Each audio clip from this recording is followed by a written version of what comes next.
and it's a beautiful morning here. And it's not ideal giving a talk through a mask, but at least we're here together practicing. And it's just great to be together in person again. And thank you all for masking in order to look out for each other. This morning, I'd like to talk about the Four Noble Truths, which is the Buddha's most basic teaching.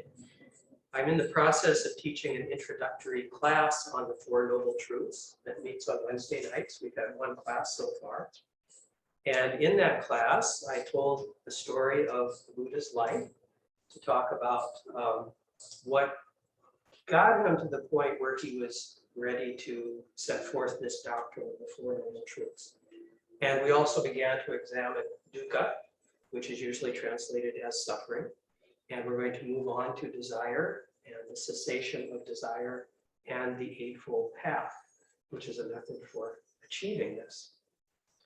And I'd like to thank the student that I talked to this week in Dokusan for engaging me in a very sincere conversation. Surprising how a short encounter can expand into an entire Dharma talk.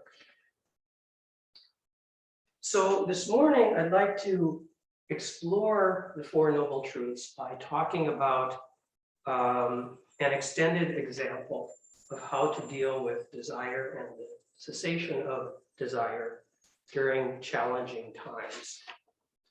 And this won't really repeat anything from the class, except, of course, the basics of what the Four Noble Truths are all about. It's kind of a supplement to the class for those who are in it, and also something that I can share with everyone. So I'm going to talk about some of my experiences for the past few weeks. As you know, if you've heard some of my talks, I like to talk about my personal experiences sometimes. Not all Dharma teachers do that as much, and that's fine because there are many different ways to teach.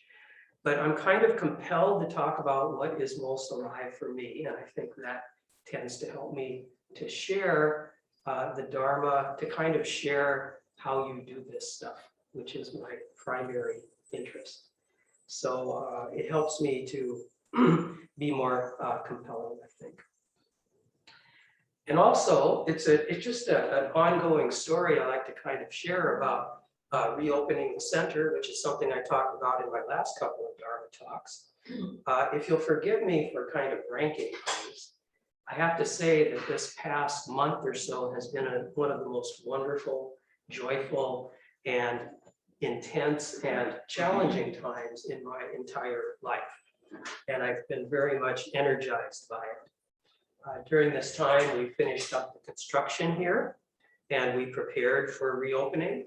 We had our reopening weekend, which was only 2 weeks ago. And now we're dealing with setting up new systems. And I'm in contact with so many people.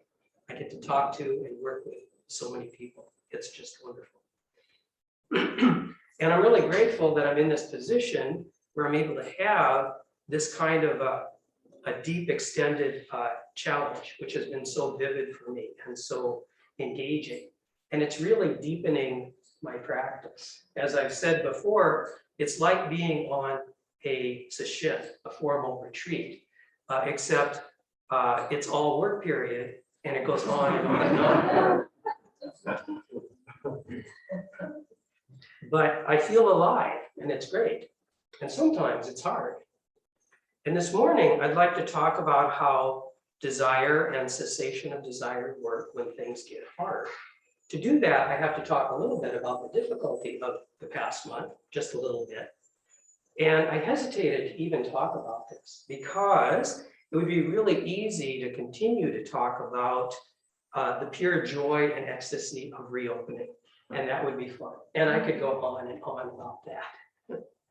But we tend not to dwell so much on stuff that's already happened here. We tend to move on to the next thing. But if I did that, if I did only that, if I only talked about sort of the joy of it, I think it might wear a bit thin after a while. We might all get the feeling that something was being left out. Because any situation of joy and adventure and even ecstasy, sort of a dramatic presence with things as they are, is going to have an undercurrent of something else. And to be complete, we have to explore that as well. And also, being complete may help me to undermine some naive ideas that some of us tend to harbor about what it's like to be a long-term practitioner like me and have a deepening practice. Because it's easy to have an idea. And I used to have this myself, that if one can just deepen one's practice enough, life will be pure, unmitigated joy all of the time. And there will be complete freedom and all negativity will drop away. And I'm afraid that's not quite the case. The truly deepened practice has to do with being present. It doesn't mean everything will be ecstatic all of the time. It means that one will be present unflinchingly all of the time, or most of it anyway, or much of it anyway. It means that one will continue to show up, be present with what's there, whether it's pleasant or not, and will not add to the suffering by trying to avoid or deny what's unpleasant. So you don't eliminate suffering, but you can learn how to add to the suffering. I mean, we can look at the Bodhisattva. The Bodhisattva deliberately renounces entry into nirvana in order to stay here in this world and help all beings, to help those who are suffering the most. And is the Bodhisattva having a good time all of the time in doing that? I doubt it. I think they voluntarily agree to share the pain. They voluntarily enter into the great difficulty of day-to-day life with those who are suffering. I think of the Catholic worker movement, which I've long admired, and I've known many people who have been involved in that movement. Peter Morin and Dorothy Day deliberately gave up their own comforts to establish houses of hospitality for the poor, while also looking deeply into systemic problems that caused poverty. And they shared the pain, and they saw what it was like. And it was not necessarily joyful. And I think it was really hard most of the time. But if you could see it from the inside, I think, from their point of view, I think you would see that their need for personal joy kind of dropped away, because it wasn't about them individually. There was a deeper collective joy that they connected with. So, yeah, we don't have to have unrealistic views about what a deepening practice can give us. Yes, there is a great freedom to it, but it's not the kind of freedom that we envision with our needy mind. It's about leaving that needy mind behind. We can't really imagine it until we're in it. It's like a fish trying to imagine walking on land. I was also a little hesitant to talk about the challenges of reopening because I thought, oh no, people will think I'm not enjoying my job. But I can assure you that's not the case. I love doing this. I love organizing work crews. I love working with people in person. And we've had so many joyful moments doing this, and so many nice moments, quiet moments, satisfying moments. I love being here during the day because I've started to spend a lot of time here again. And people drop in and we talk. I've always got time to talk to people. And I get to have one-on-one meetings with people. And I write talks and I attend sittings and services. And when my brain gets a little too full, I wander downstairs and I pull some weeds or I water the new grass out back. But I'm not going to be unrealistic and say it's never hard. Of course it's hard. Difficulty is part of everyone's life and we cannot escape it. So how do the Four Noble Truths apply when things get difficult? Well, just for a little bit of review, The Buddha's very first teaching, after his enlightenment, after he spent some time kind of settling, and after he found his 5 ascetic friends and reconnected with them, his first sermon, his first sutra, was about the Four Noble Truths. And it is the foundation of his teaching, which is eminently practical. He was motivated to undertake his spiritual search by the problem of suffering and the hope of ending suffering. That's what his teaching is all about. The first noble truth is that there is dukkha. And this is usually translated as suffering, but it's deeper than that. It encompasses ordinary physical and mental suffering, but it also encompasses the pain we feel as a result of the fact that everything changes. We try to hang on to what's good, even as it's slipping away, and that gives us an unrealistic view of the world, because we're viewing the world through the lens of our own desire to hold on to things, rather than viewing the world as it actually is. And dukkha also encompasses a kind of existential angst, not really knowing who we are and why we're here and what we're supposed to do, and why we feel this separateness from other things. The second noble truth is that suffering is caused by desire. Our desire to have things stay the same when they're good and to be different when they're bad. Our inability to accept things as they are. Our constant fight to change things that can't be changed, which is going against the flow of the universe. The third noble truth is that we can end our suffering by ending our desire. We can go with the universe instead of going against it. We can accept that things change and stop wasting our energy fighting against things that we can't change. And the fourth noble truth is that there is an eightfold path for doing this. We pay close attention to understanding, thought, speech, action, livelihood, effort, mindfulness, and concentration. And these 4 truths apply to just about anything we do. It is remarkable how this doctrine, which was enunciated 2,500 years ago, can still work to make us understand human behavior, our own behavior, so much of the time. Another way to talk about desire is to talk about clinging. We cling to things that are good, we cling to our fixed ideas, and there is the opposite of clinging, aversion. We try to push away the thing that we don't like.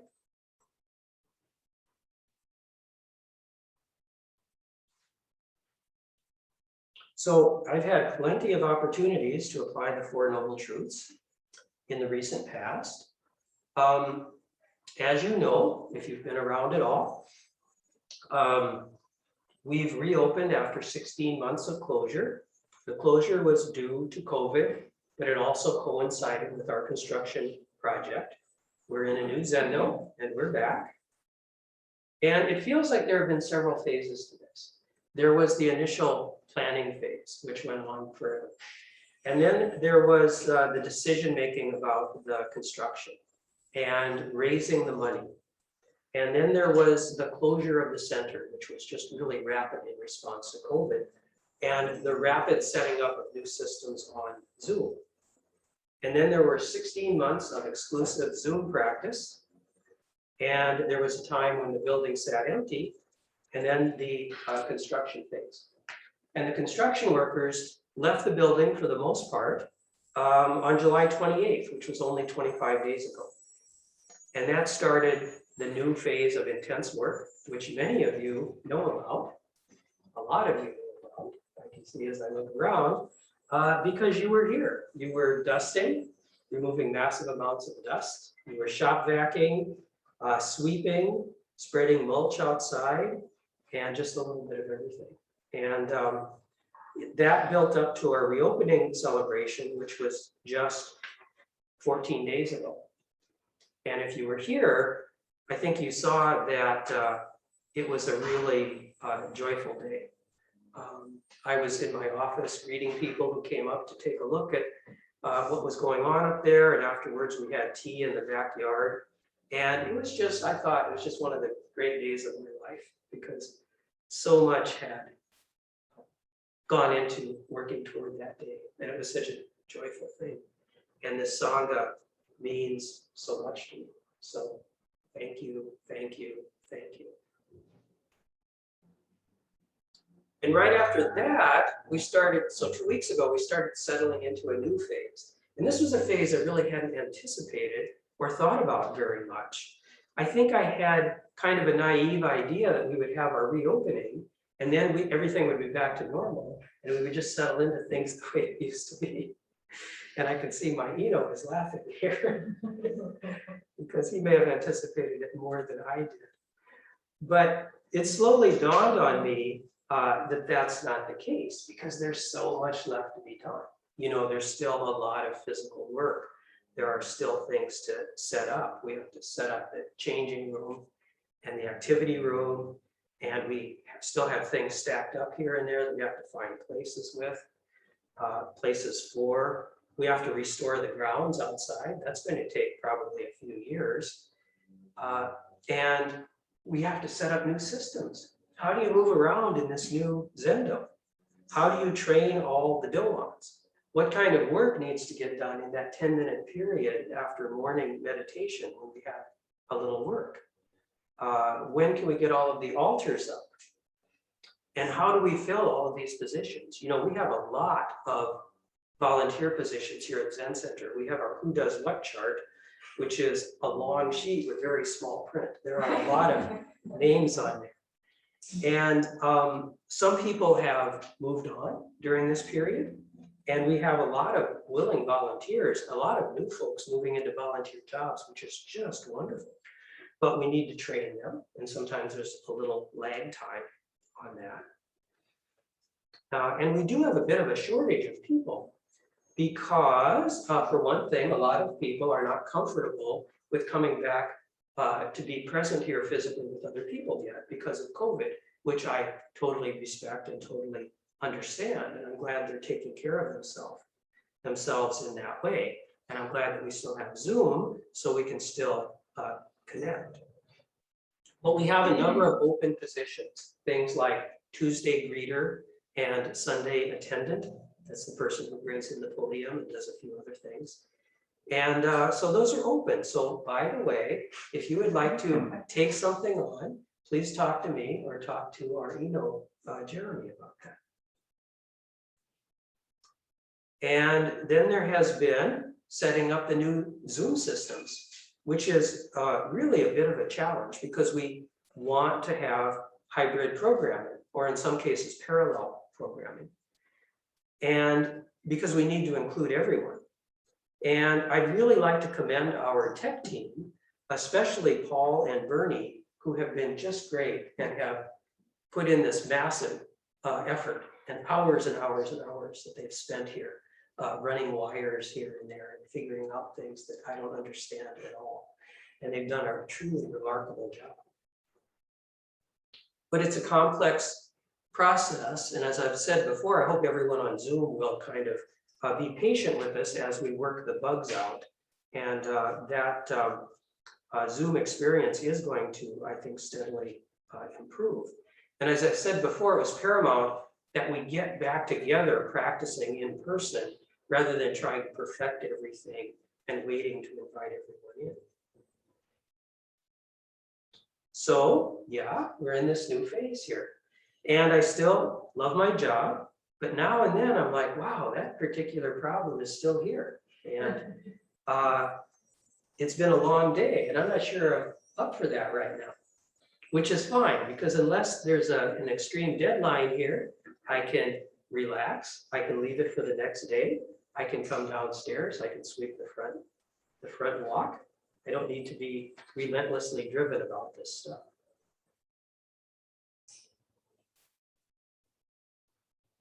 So how do the Four Noble Truths fit in? Well, I do think that I've learned something over the years about this. Some of this is just the benefit of getting older and getting it wrong so many times.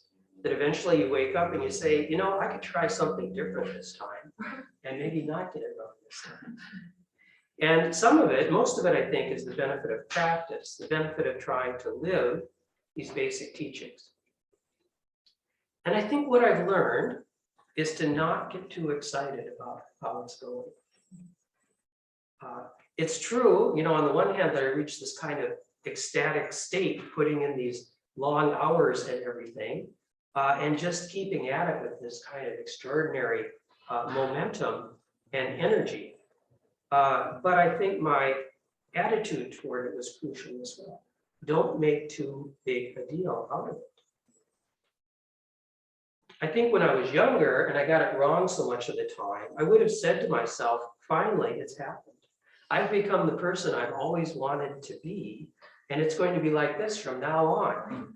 And I will do anything to preserve it. It's going to be like this. It's got to be like this from here on out.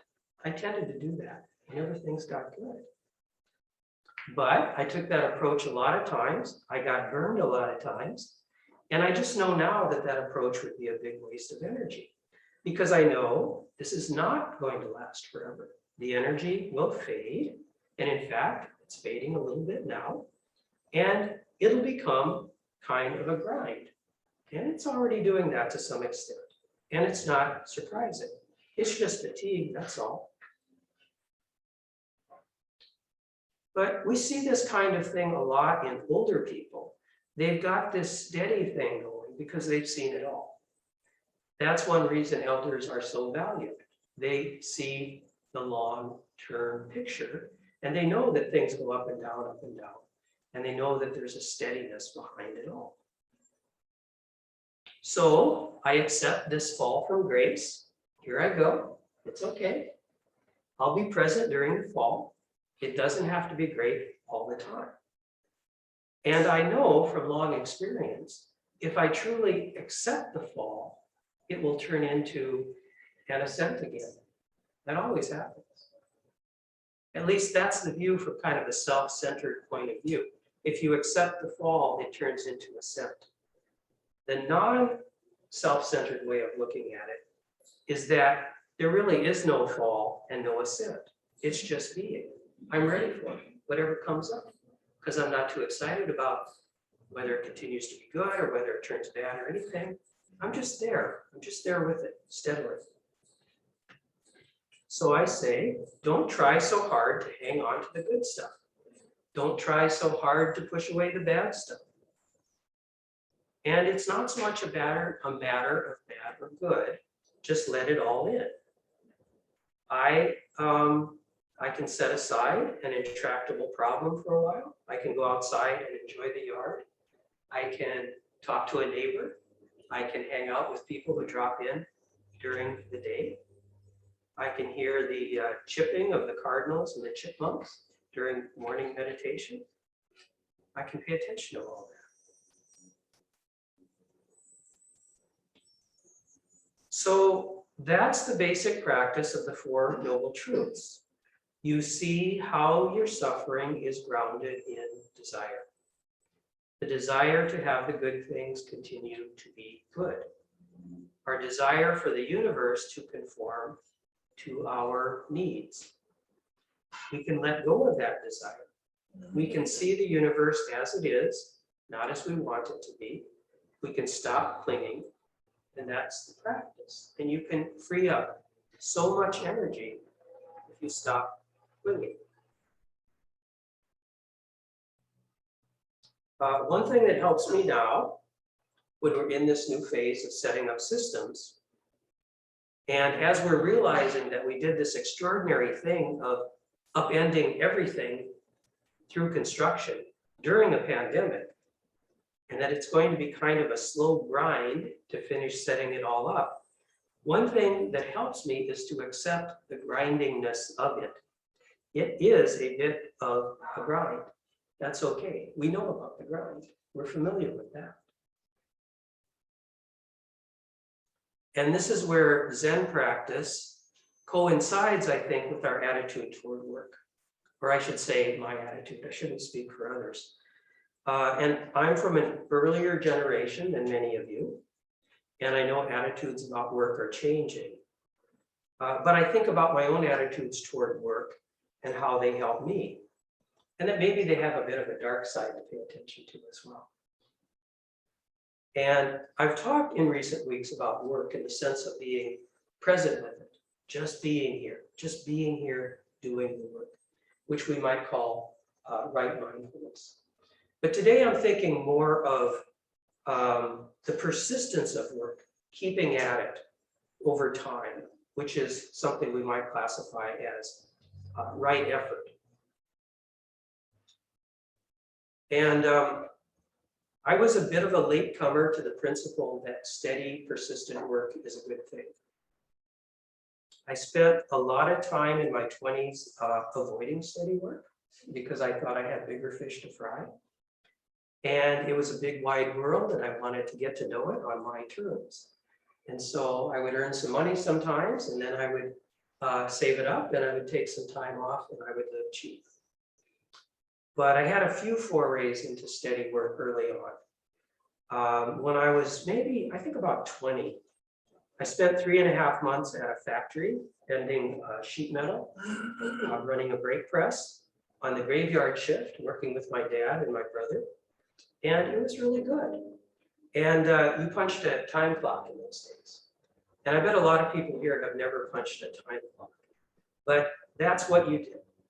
And there was a certain satisfaction in seeing your time card at the end of the week with everything filled in. And later I spent a lot of time building grain elevators, traveling around, pouring cement. And it could be really intense work. It could be 12-hour shifts, it could be a 72-hour week. But then you'd get some time off if you wanted. And you could take a week off or a month or sometimes a whole winter. Then there were a couple of years at a packing plant cutting meat.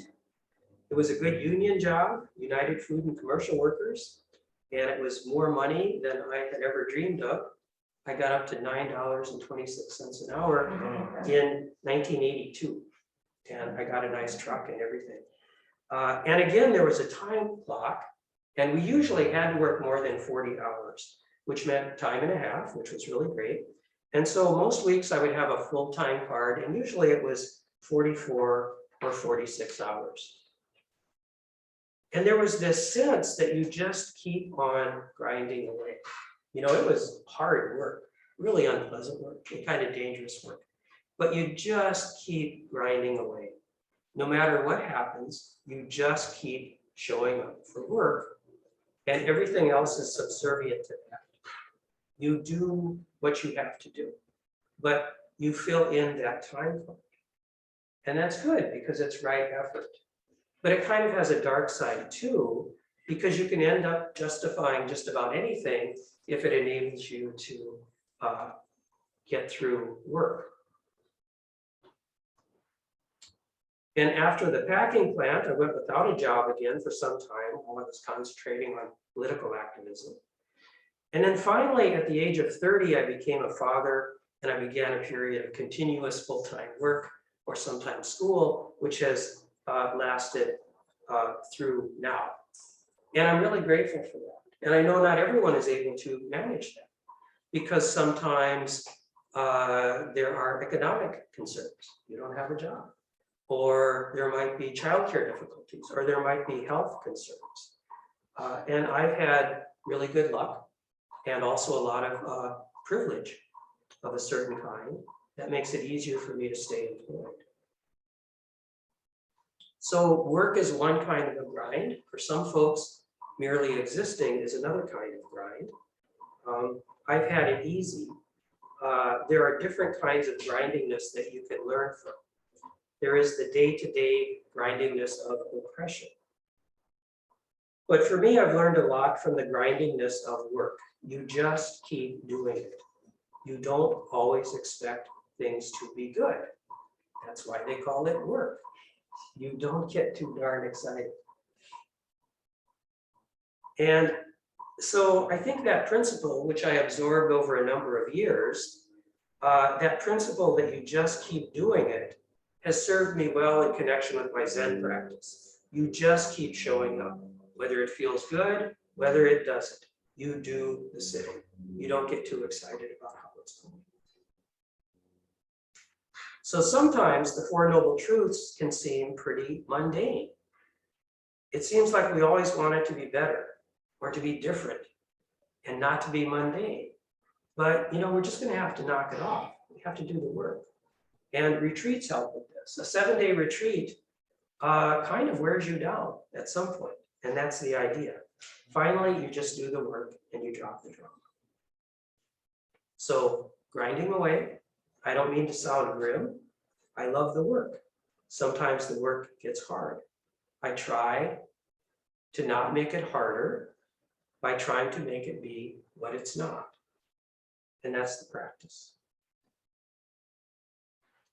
And just one more thing I'd like to mention is something else that we can do that really helps, and that's self-care.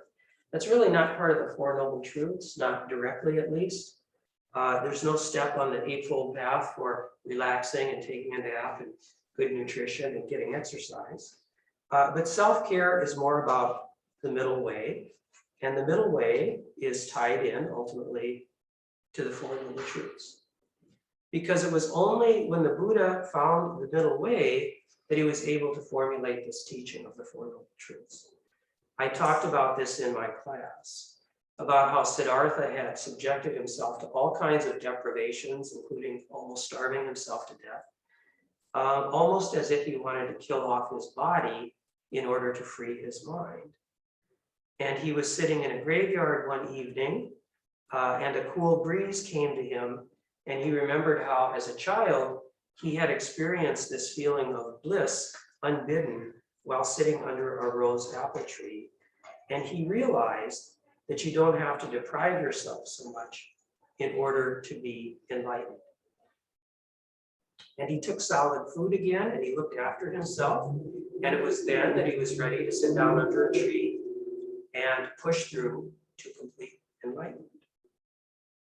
So the middle way, it's crucial to the practice of the Four Noble Truths.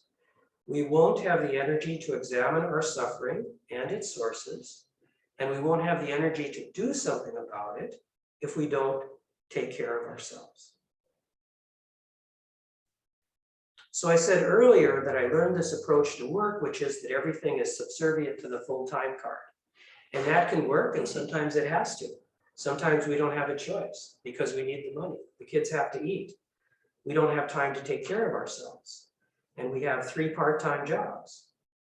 But still, if we can find some time, if we can possibly do it, if we can possibly look after ourselves by maybe getting new nutrition or getting good nutrition, getting exercise, getting enough rest, maybe meditating, or whatever, it's going to pay off. If you can put in the time up front to stay healthy, it will work for you. And I think we know this on some level sometimes, even when we kind of grind ourselves down to nothing. If you fail to look after yourself, you're failing all human beings. And I don't mean to, shame anyone who's like working really hard by saying this. I just want you to take care of yourself because you're more effective that way and everyone's happier. So that's why during this month, even though I've been putting in really long hours, and I could have easily said, I don't have time to go to the gym anymore. I made the gym the #1 priority because I love going there and working out. And I think that's one reason I've been able to get through all of this so well, that I make that the #1 priority. I get that exercise no matter what, and that comes before the full time card.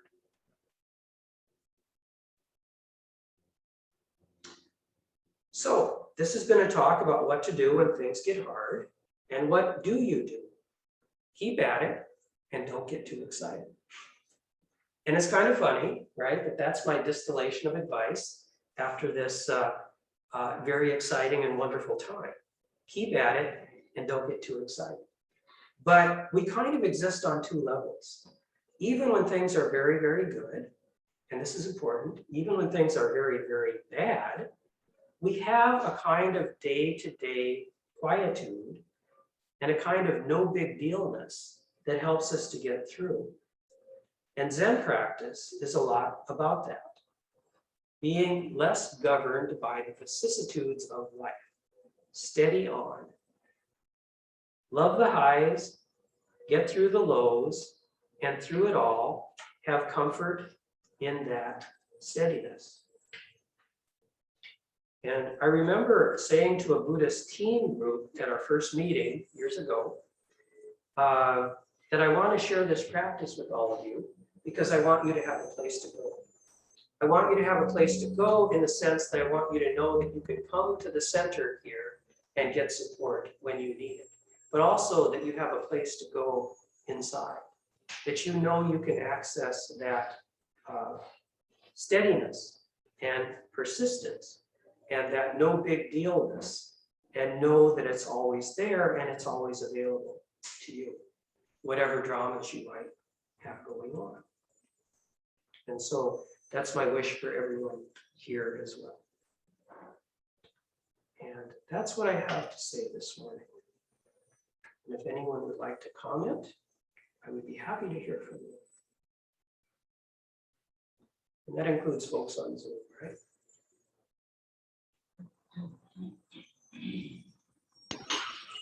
I have a question. Yes. How do you not make a big deal out of things?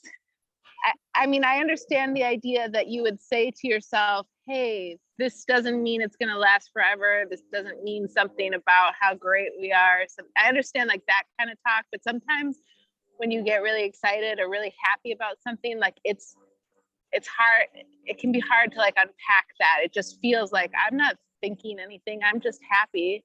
And to try to like, and it's like, oh, I need to take it down a few notches and stop being so happy. You know, it feels kind of weird. So I'm just wondering, like, what's your approach to not making a big deal out of things?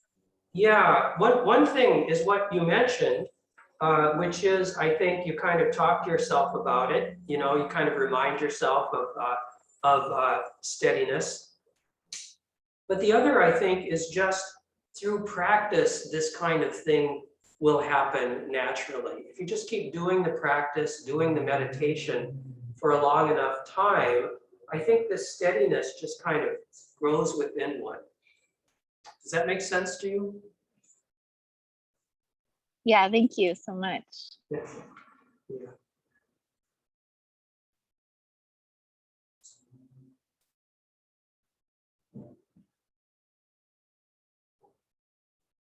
Yeah, anyone else? Question. Yes. It sounds like I can speak a little bit. Do you know who Phineas Gage was? No. All right, he was a man in the 1800s. He was basically a normal person, and he had a horrible accident which destroyed part of his brain, and it changed his personality drastically. So I'm just kind of wondering, you know, we're all sitting here and we're like quietly idling cars, right? But some people don't have a car that runs really well, right? Their brain is different, or it's maybe even damaged. And how, you know, can you still be, you know, it's kind of hard to tell, like, what's the difference between like feeling and like your motivation and like what your intentions are. So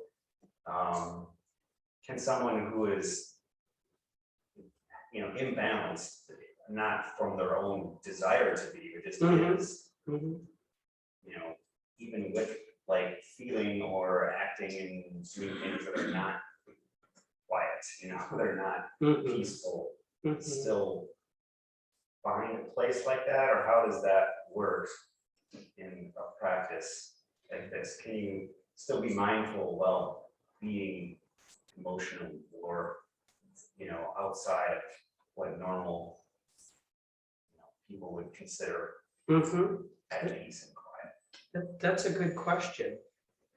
And I think that's a good reminder that the kind of thing I'm talking about today, like basically this is how you do it, I think, based on my experience, is not really a one size fits all kind of proposition. And that people are individuals, people have very different situations. And what's good for one person, a practice that's good for one person may not be good for another. One person may want to really emphasize the sort of disciplined aspects of the practice, such as following the breath, very, very much, and other people might have difficulty with that and might be better going into kind of a radical presence with whatever comes up. So it really is different for different people. And I think that's one reason we emphasize working with a teacher so much. We really encourage people to talk to a teacher, because a teacher can learn something about your particular situation and maybe kind of tailor the practice for you and tailor it as you change through time. But thank you, that is a very good reminder.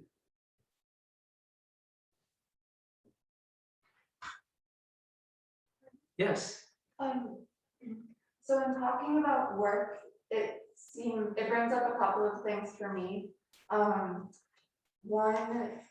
I think there's a difference between the work of sitting or cleaning a museum and the work where so many of us have to just have a job. Mm-hmm. And I am also thinking about the ethics of knowing what, like, how do you choose and know that the work you're doing, both in a practice and